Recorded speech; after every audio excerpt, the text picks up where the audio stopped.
Débat d'experts, réinventons la stratégie DRH. Vaste sujet, on va en parler tout de suite, elles vont me rejoindre sur cette scène. La DRH de Système U, Ingrid Cramp-Tisserand, et puis la directrice des ressources humaines de Mazars France, qui est aussi présidente du Lab RH, coprésidente de l'Observatoire de l'infobésité et de la collaboration numérique, c'est Mathilde Lecause. Mathilde me rejoint, je veux bien qu'elle s'assoie à côté de moi. Et puis, bonjour Mathilde, merci d'être là. Et puis Ingrid qui va arriver d'ici quelques secondes. Voilà, et profitez bien de ce salon HR Technology, édition 2024, avec de nombreux experts, on en parlait tout à l'heure avec Vianney. Bonjour. Et bonjour. Bonjour à tous. Quand on voit le nombre d'exposants aujourd'hui, on montre bien que les nouvelles technologies et l'IA, c'était déjà là depuis un certain moment. Donc la fonction RH, dans un certain nombre d'organisations, je pense, a déjà entamé et mené sa transformation.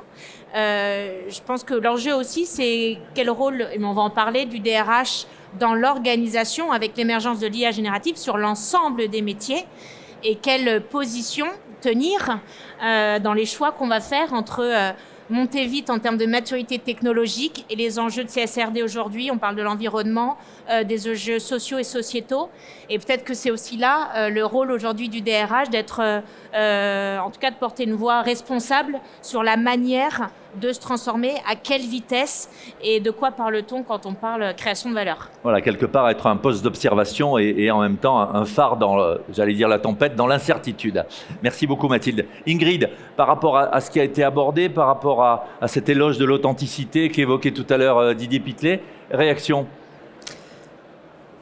Oui, je pense que toutes les fonctions RH ici présentes ne pourront que partager. À chaque fois qu'il y a une enquête qui concerne la fonction RH, ce qui est reproché à la fonction RH, c'est notre absence, pas assez présent auprès des collaborateurs, manque de temps. Et donc, bien évidemment que cette authenticité, et l'IA générative et l'IA classique également, c'est l'opportunité pour nous de retrouver ce lien avec les collaborateurs, avec les managers, prendre plus de temps et avoir cette légitimité qu'on a, mais manque de temps. On passe beaucoup plus de temps à remplir des dossiers et à faire de l'administratif qu'être au contact des collaborateurs. Ouais, on le disait tout à l'heure, effectivement, pouvoir libérer du temps et le réallouer pour des tâches à plus forte valeur ajoutée. On va en parler. Je vous propose qu'on fasse un focus sur cette intelligence artificielle avec vous deux. Après, on abordera un sujet qui vous tient à cœur. On l'évoquait tout à l'heure avec Céline Tufal, c'est l'attractivité, c'est la fidélisation et l'engagement. Comment est-ce qu'on engage? Comment est-ce qu'on donne une vision à des personnes qui rejoignent l'entreprise et qui n'ont pas forcément une vision de carrière linéaire dans la même entreprise tout au long de la vie, voilà, ça a bien changé évidemment.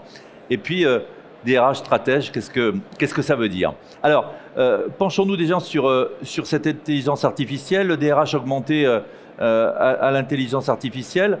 Ingrid, qu'est-ce que vous voyez, vous, si on voulait se projeter dans le futur de la fonction RH par rapport à cette intelligence artificielle? Eh ben, j'ai fait l'exercice de demander à ChatGPT.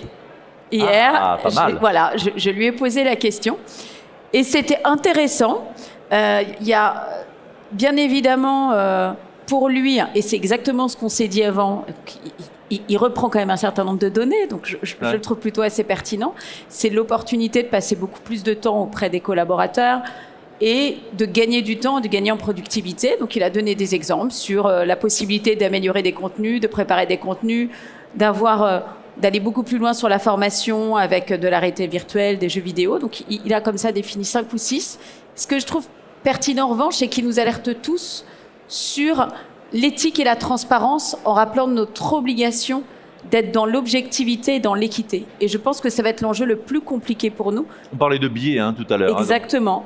Quand on parle maintenant d'un certain nombre d'outils à disposition qui est l'IA classique, qui nous fait un premier tri de CV, nous indiquant voilà les plus pertinents, en fonction des critères, parce qu'on reste humain, c'est quand même nous qui rentrons les critères et les données, bien sûr. Bien évidemment, on peut avoir des biais. Donc ça va être là toute la complexité. La fonction RH, elle est là et elle sera là. Et moi, je prends toujours l'exemple de ma mère qui était sténodactylo. Ma mère aussi. Ah ben voilà. Et donc un jour, elle avait une machine à écrire, puis un jour, on lui a passé un ordinateur. Alors à l'époque, la formation, c'était pas trop ça. On lui disait, il y a un ordinateur, débrouille-toi. Mais son métier il a évolué, mais il n'a pas changé. Elle a juste gagné beaucoup plus de temps au lieu de déchirer la page et de refaire ou de mettre du blanc. Ça a été beaucoup plus simple. Ça, c'est intéressant ce que vous dites, parce que beaucoup disent oui, ça va détruire des emplois, c'est la fin de fonctions admin RH. Là, ce que vous avez dit est très intéressant, ça va faire évoluer les métiers. Exactement, c'est une évolution des métiers. Pour moi, ils ne seront en aucun cas supprimés. Et je pense qu'on le voit sur les 10 ou 15 dernières années. On a dit qu'il y avait beaucoup de métiers qui sont supprimés. Mais on est quand même très innovant. Donc, on adore créer des nouveaux postes. Les data scientists, des métiers de la donnée. Il y en aura d'autres. Moi, je ne suis pas du tout inquiète. Au contraire, c'est une opportunité. Alors, vous êtes dans l'humain avec un certain Dominique Schelcher. C'est un groupement, c'est une entreprise, c'est des valeurs humaines que vous promouvez. C'est le métier de commerçant aussi, donc oui. C'est un métier de contact au quotidien.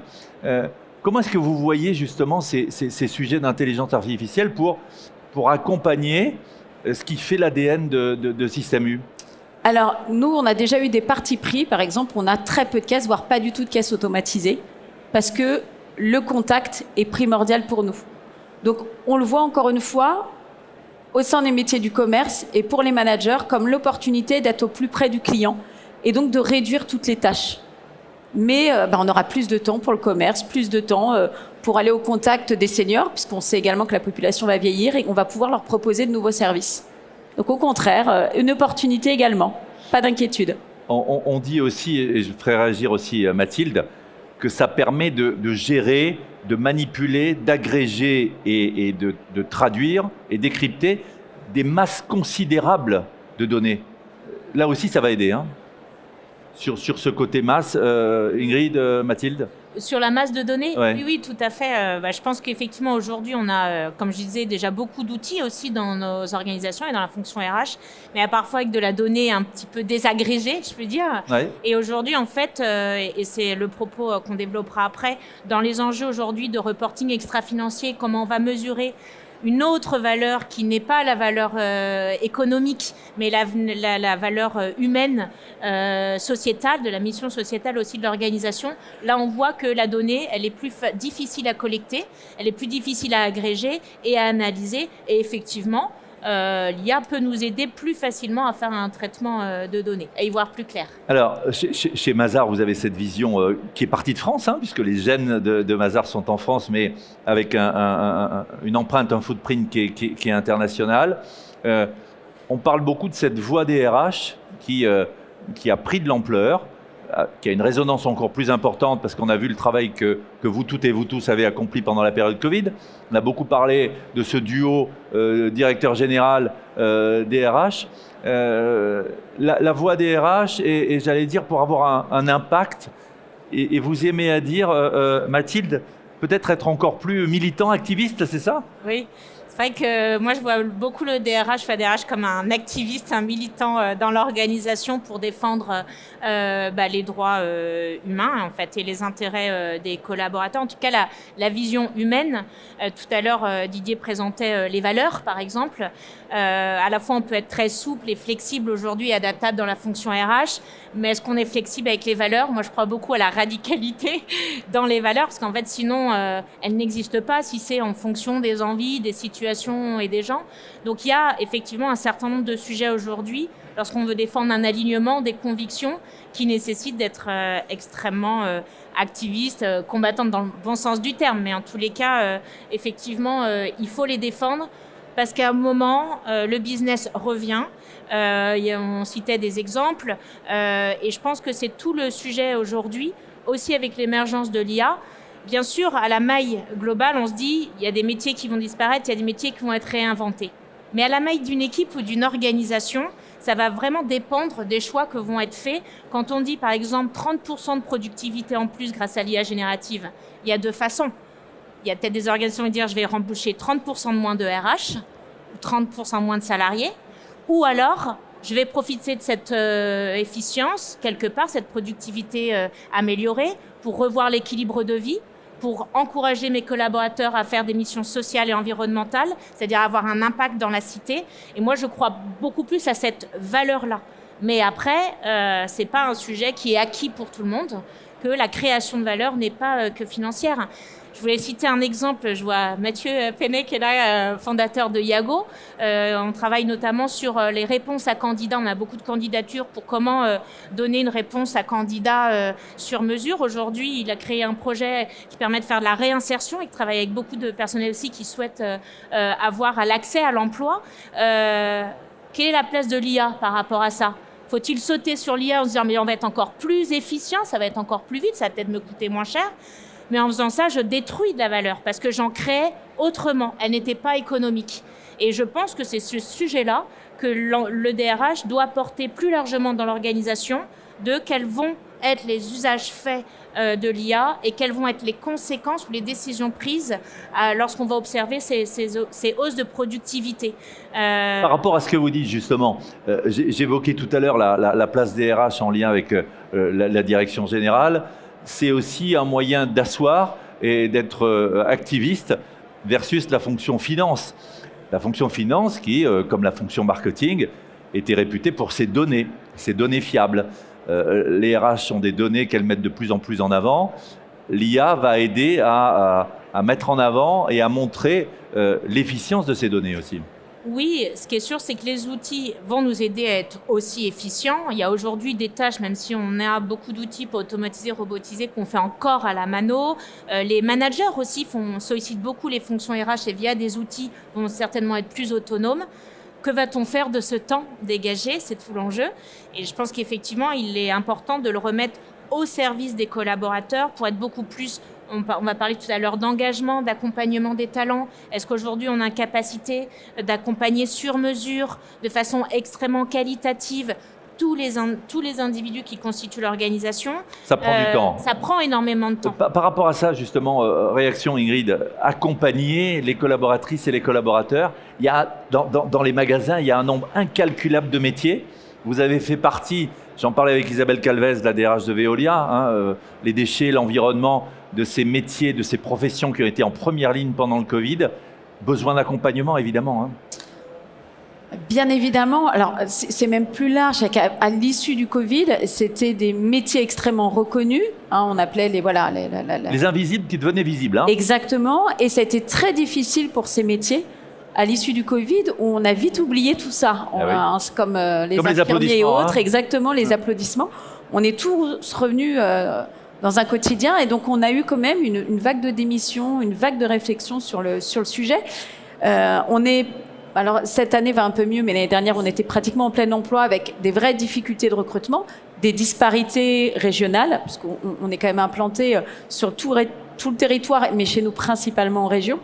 Et donc, on a tout ce travail qu'on a initié, nous, avec l'équipe formation, pour travailler des formations par type de métier et des formations évolutives pour pouvoir leur proposer des parcours de carrière. Chez nous, la distribution est encore un des lieux ultimes et auquel moi je tiens absolument, où on peut évoluer en n'ayant aucun diplôme. Il y a un vrai ascenseur social. Véritable. Alors, vous me permettez en même temps de vous dire que vous êtes une parfaite animatrice, ma chère Ingrid, parce que vous faites la transition vers la deuxième partie, sur ces métiers qui évoluent, sur l'attractivité d'une entreprise, la fidélisation et la rétention. Proposer justement aux collaboratrices et collaborateurs des parcours de vie professionnelle, ça permet aussi d'être encore plus attractif versus des Carrefour ou des Mousquetaires, et puis de garder ses collaborateurs. Oui, alors on parle beaucoup de la marque employeur, on parle beaucoup de l'expérience candidat. Moi, ce qui me paraît le plus pertinent, c'est l'expérience collaborateur. Si le collaborateur, il est bien accompagné, dès le début, et donc nous, on a beaucoup travaillé sur tous ces parcours avec, bien évidemment, tous les RH de U-Enseigne, il sera le premier ambassadeur de la marque. On le voit, nous, on a un petit monde dans la distribution, encore plus dans la grande distribution. Donc, je ne vais pas dire que tout le monde se connaît, mais dans des secteurs comme les achats, par exemple, quand ils ont à postuler, ils vont se renseigner sur LinkedIn, sur les blogs. Qu'est-ce que tu en penses ? Qu'est-ce que tu penses de ce manager ? Puisqu'il y a également des attentes. Et donc, obligatoirement, pour nous, si on s'occupe bien de nos collaborateurs, si on les accompagne à la fois tout au long de la vie, mais également dans le cadre de leur parcours de carrière, ce sera les premiers aller prendre la parole. Et on le voit d'ailleurs dans la marque employeur, on a de plus en plus de programmes d'ambassadora. Nous, c'est ce qu'on va proposer dès cette année pour que ce soit... Parce que c'est ceux qui le vivent qui en parlent le mieux, et je pense même bien mieux que moi. Voilà. Donc nous, c'est ce qu'on veut mettre en avant. Venez chez U, parce qu'on a des collaborateurs qui sont bien et sont accompagnés et sont heureux. Alors Mathilde faisait référence tout à l'heure à ce temps qu'on réalloue, pourquoi pas à l'entreprise dans la cité, dans les territoires, où on va mener des actions d'accompagnement, des actions, je ne sais pas moi, d'aide au logement ou pour les plus démunis. Chez vous, Ingrid, vous voyez ça évidemment aussi dans l'ADN de la marque et de l'enseigne, d'être un peu le miroir de la société quelque part. Oui, alors nous, on le voit différemment. Je pense que Mathilde et moi, on n'est pas obligatoirement dans les mêmes environnements. Moi, je suis dans un environnement commercial. Et en plus, les magasins sont tenus par des indépendants. Donc, on fait du commerce, on fait du chiffre et on est là aussi pour être rentable. C'est l'ADN, mais c'est ce qui permet aussi de créer des emplois. Et donc, bien évidemment, mettre en place des mécénats de compétences pour des employés, même pour des agents de maîtrise, puis y compris au siège, où notre métier, c'est avant tout de répondre aux besoins des magasins, est complexe. En revanche, on a près de 80 000 collaborateurs, et donc, on est aussi le reflet de la société, avec des gens en grande difficulté. Et donc, nous, notre sujet, notre ADN, c'est d'accompagner les collaborateurs. On l'a vécu de plein fouet en 2018. Lundi, s'est ouvert les attentats du procès de Trèbes. Je pense que vous l'avez tous vu. C'est arrivé dans un magasin U. Et on s'est aperçu à ce moment-là à quel point les victimes étaient peu accompagnées. Et moi, je l'ai vu encore lundi, lors du premier jour du procès, quand vous avez les victimes qui arrivent. Il n'y a aucune logistique. Ils ne sont pas pris en charge sur les taxis. Il faut se battre pour avoir de l'indemnisation. Avoir un repas le midi, c'est des petites choses. Mais U s'est engagé sur le sujet. On a une psychologue pour tous les événements de la vie. Et je peux vous dire que malheureusement, il y en a chaque semaine. Hier, 2 bouchers jeunes sont décédés d'un accident de la route.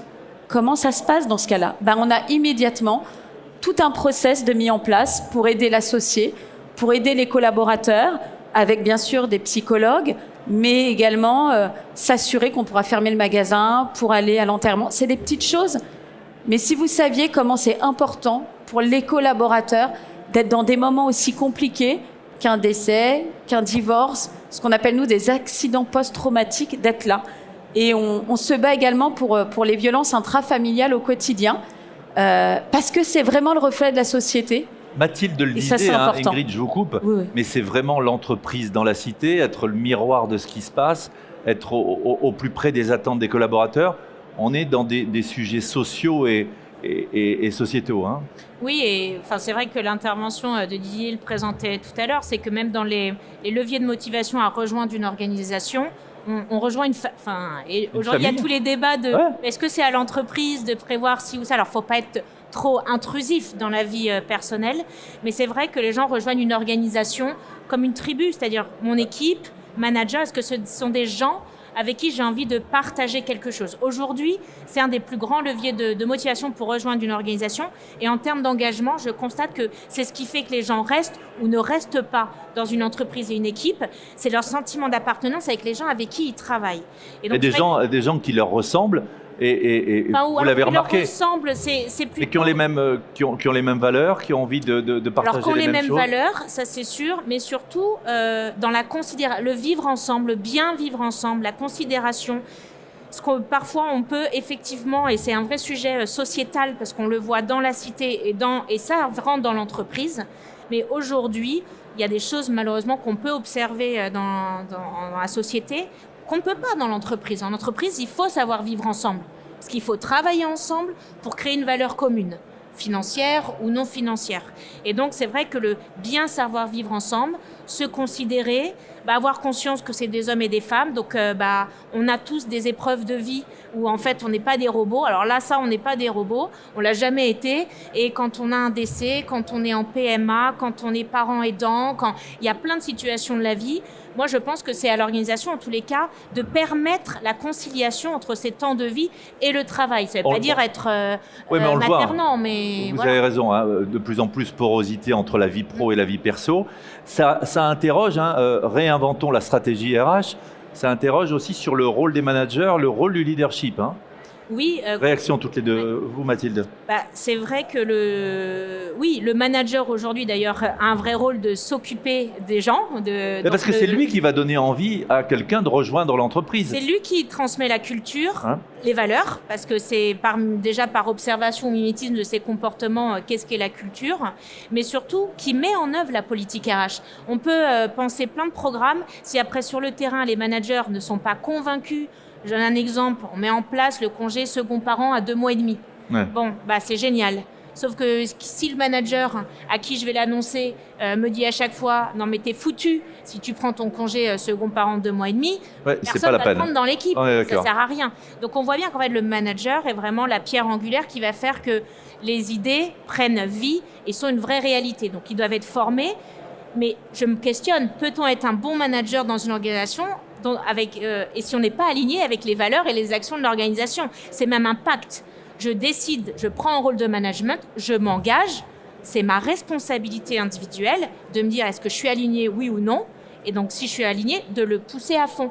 Et on ne voyait pas le management comme ça, c'est un attribut statutaire de réussite. On est d'accord. Hop, j'ai les galons, voilà. Mais aujourd'hui, manager, c'est un vrai rôle de responsabilité, je pense, justement par rapport à tous ces sujets-là. C'est un devoir. On parlait encore de droits. Les managers ont des devoirs avant des droits. Intéressant ce que vous dites, c'est que souvent, vous l'avez remarqué vous aussi dans les organisations, on félicite un expert en le nommant manager. Or, comme vous le dites Mathilde, ça s'improvise pas. Ingrid, réaction par rapport au leadership, celui qui donne le sens, la vision, surtout dans des métiers comme les vôtres, où on est au cœur de la vie personnelle. Le salarié est aussi un citoyen. Réaction par rapport à ça? Alors, Mathilde l'a déjà dit tout à l'heure. Alors, elle parlait du côté militant. Moi, je parlais du côté conviction. On représente des millions de collaborateurs quand on est RH, quand on est DRH. Et je pense qu'on a un rôle de faire bouger les choses. De faire bouger les choses auprès du gouvernement. Donc nous, on a plusieurs convictions. On a celle-ci que je vous ai parlé vis-à-vis des victimes, pour faire bouger les choses et faire en sorte que ça puisse évoluer. Donc voilà, on a cette opportunité d'aller auprès du gouvernement. Mais on a d'autres convictions. On parle de l'endométrio. Je sais que c'est un des grands sujets du gouvernement, la fertilité, qui est là au quotidien. Eh bien, en tant qu'RH, on doit, en plus de cette casquette quand même très opérationnelle, en tant que stratège et en dehors de déployer la stratégie de l'entreprise, il faut qu'on aille convaincre. Mais convaincre, c'est convaincre son DG, c'est convaincre les membres du CODIR. Et puis pour ça, il y a des enjeux aussi politiques, d'aller en voir un, puis en voir deux, et puis ne pas cesser, aller dans la répétition, mais se dire c'est mon combat et je vais y aller. Et quel plaisir on a quand ensuite on a ce sujet qui arrive à bouger. Donc moi, je vous le dis, continuez à avoir des convictions, et encore plus à l'ère de l'IA. On est avant tout humain, et c'est ce qui fera bouger, ce qui se fait qu'on est fier d'être dans une entreprise. Alors, stratégie, le DRH stratège, puisqu'on a entamé la troisième et dernière partie de nos échanges. Ingrid, cette stratégie, elle se construit comment par rapport aux collaborateurs? On l'a dit tout à l'heure, symétrie des attentions, vis bien toi en tant que client interne, tu feras bien vivre le client externe. Je pense pas que je vais être très innovante sur le sujet. Leroy Merlin était un des premiers à co-construire, et j'ai rencontré il y a à peu près 6 mois la responsable de la stratégie, et je crois qu'il passe pratiquement 6 mois à 1 an à descendre la stratégie à la plus petite échelle, à la cascader et à la co-construire pour remonter aussi tous les éléments. Alors, c'est quand même très complexe. Nous n'y sommes pas, et je pense qu'on mettra du temps avant d'y être. Mais déjà, de la co-construire avec son équipe en ce qui concerne la RH, de la partager, de faire en sorte qu'elle soit adhérée au plus près, c'est primordial. Donc, voilà, pour moi, c'est co-construire, partager, communiquer. Et déjà, si on fait ça, c'est déjà très bien. Voilà, co-construire, partager, et puis que les actes soient le reflet de ce qui est dit. On parle beaucoup de marque employeur, on parle des valeurs de l'entreprise, il y a beaucoup de choses qui sont affichées. Il ne faut pas qu'il y ait de décalage. On le voit quand il s'agit d'attirer les talents, de les engager. Il Ils vous disent, moi je veux avoir un impact, montre-moi des choses concrètes. Mathilde, par rapport à ça? Oui, et c'est vrai que pendant de longues années, on a vu le binôme DG-CFO. C'est le partenaire du DG, c'était aussi le business, la finance. Et souvent le CFO devenait DG après. Voilà. Et en fait, aujourd'hui, on voit bien que c'est déjà le cas, mais en train d'arriver à un modèle DRH-CEO, parce qu'en fait, c'est le dirigeant a besoin de cette voix, qui représente l'humanité. Attention, c'est pas que le DRH qui a du cœur, dont c'est la mission, etc. Mais à minima, le DRH, sinon on pourrait se poser la question. C'est lui, on va dire, qui a la légitimité. Voilà. C'est mieux, mais on sent qu'aujourd'hui, les enjeux de demain, alors il y a ceux qui sont très court-termistes qui vont être sur l'optimisation de leurs dividendes. Je pense que ce qui nous préoccupe tous, c'est quel monde on va laisser à nos enfants, combien de temps on va pouvoir encore vivre avec nos ressources environnementales et toutes les crises sociales qui sont en train d'émerger. Et donc, plus que jamais aujourd'hui, dans tout choix de dirigeant, il doit y avoir cette notion de est-ce que c'est la bonne décision à prendre en termes de responsabilité. D'autant qu'il y a, vous l'évoquiez tout à l'heure Mathilde, ces notions de reporting extra-financier. Exactement, c'est en train d'arriver. L'année prochaine, les plus grosses entreprises auront, donc avec la CSRD, alors ça c'est beaucoup l'Union européenne qui a milité, c'est très européen, mais on peut s'en réjouir avec ces obligations de démontrer leur performance extra-financière. Et dans quelques années, ce seront l'ensemble des organisations. Et là, le bullshit, ce sera plus possible. C'est clair. Il n'y aura pas un monde où on investira pour une entreprise qui pollue ou une entreprise qui bafoue les droits de l'homme et les enjeux sociaux. Et là, du coup, le dirigeant, il a besoin d'un autre regard. Ce n'est plus les KPIs, le BFR ou la Trésor. Je ne dis pas que ce n'est pas important, parce qu'une organisation ne fonctionne pas non plus si elle n'est pas rentable, oui, si l'entreprise ne gagne pas d'argent, c'est pas la peine, on est d'accord. Mais c'est vrai qu'il faut qu'au même niveau, il y ait ces yeux, ce regard sur quels sont les impacts sociaux et environnementaux. Et là, c'est le DRH ou la DRH qui va le porter. Et je pense que c'est extrêmement responsable et important. Ça nécessite aussi que la fonction RH connaisse très bien le business. Ouais. On est entendu si on n'est pas utopique. On n'est pas là des philosophes de ce qui est bon, le bien, le mal. Et c'est pas évident, parce que maintenant avec les données, maintenant avec l'IA, on pourra faire des retours sur investissement en disant, moi j'investis dans des talents, j'investis dans des processus de formation parce que je vais accompagner et après on aura tel résultat. Vous voulez réagir, Ingrid? Non, je rejoins complètement et sur ce sujet encore plus de bien connaître les métiers, donc du passer du temps avec les personnes. Alors, passer du temps avec les personnes, je voudrais qu'on termine avec un point qui paraît essentiel. Alors, Caroline me dit, terminez, stop. Il faut que la fonction soit incarnée. C'est vous, toutes et vous tous, qui l'incarnez, chacun à votre niveau. Donner la vision, gérer le quotidien, être une courroie de transmission aussi. Ingrid, l'incarnation, encore plus dans un magasin, où il y a le chef au bon sens du terme, qui embarque. Ah oui. Et on le sent encore plus dans des entreprises familiales et dans des petits. Et l'incarnation, ça reste le chef. Et on le voit, nous, on a un nouveau directeur général qui est arrivé. Ce que les gens attendent du chef, c'est de venir au contact, de dire bonjour, qu'il soit compétent ou non. Ce lien, cet échange dans l'ascenseur est vraiment primordial. L'ascenseur social, et l'ascenseur social encore plus, mais l'ascenseur du quotidien également. Voilà.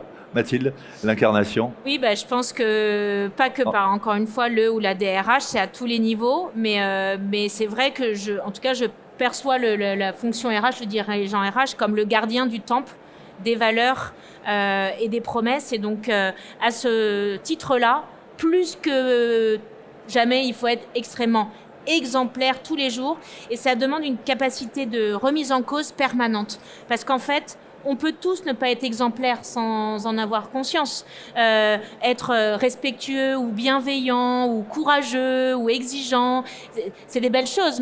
Mais voilà, comment au quotidien ça s'incarne, c'est difficile. C'est une grande responsabilité. Mais ça donne envie. Voilà. En tout cas, on l'a vu, un réinventons. On a rajouté un trait d'union qui n'existe pas dans la langue française, mais c'est bien pour montrer ce que ça veut dire. Elles incarnent cette réinvention. Je les remercie toutes les deux. Merci beaucoup. Ingrid, merci beaucoup. Merci d'avoir été avec nous. Merci.